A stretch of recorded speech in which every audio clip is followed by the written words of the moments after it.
হযরত মূসা আলাইসালামের জামানায় এক বৃদ্ধার একটি বাচ্চা মারা গেল। সেই দুঃখে বৃদ্ধা কাঁদতে লাগল।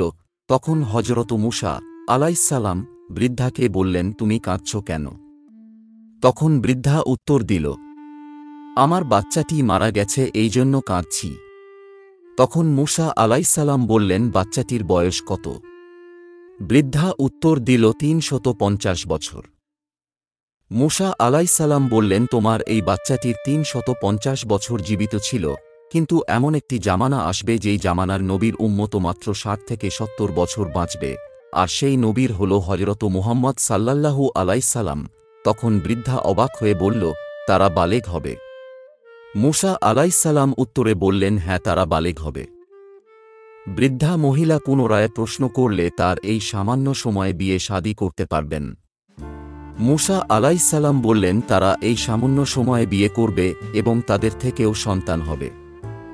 বৃদ্ধা মহিলা পুনরায় প্রশ্ন করল, তারা এই সামান্য সময়ে কিভাবে নেকি এবং সওয়াব অর্জন করবে? তখন হযরত মূসা আলাইসাল্লাম বললেন, তার এই সামান্য সময়ে এত নেকি অর্জন করবে যে তাদের নেকি যদি আমাদের নেকির উপর রাখা হয় তাহলে আমাদের নেকির কোনো নিশানাও থাকবে না, শুধু তাদের নেকি দেখা যাবে। কারণ উম্মতে মুহাম্মাদীকে আল্লাহ তাআলা এমন একটি মাস দিবেন, যে মাসের নাম রমজান মাস, যে মাসে একদিন ইবাদাত করলে ৮৩ বছরের সওয়াব তার আমল নামায় লেখা হবে।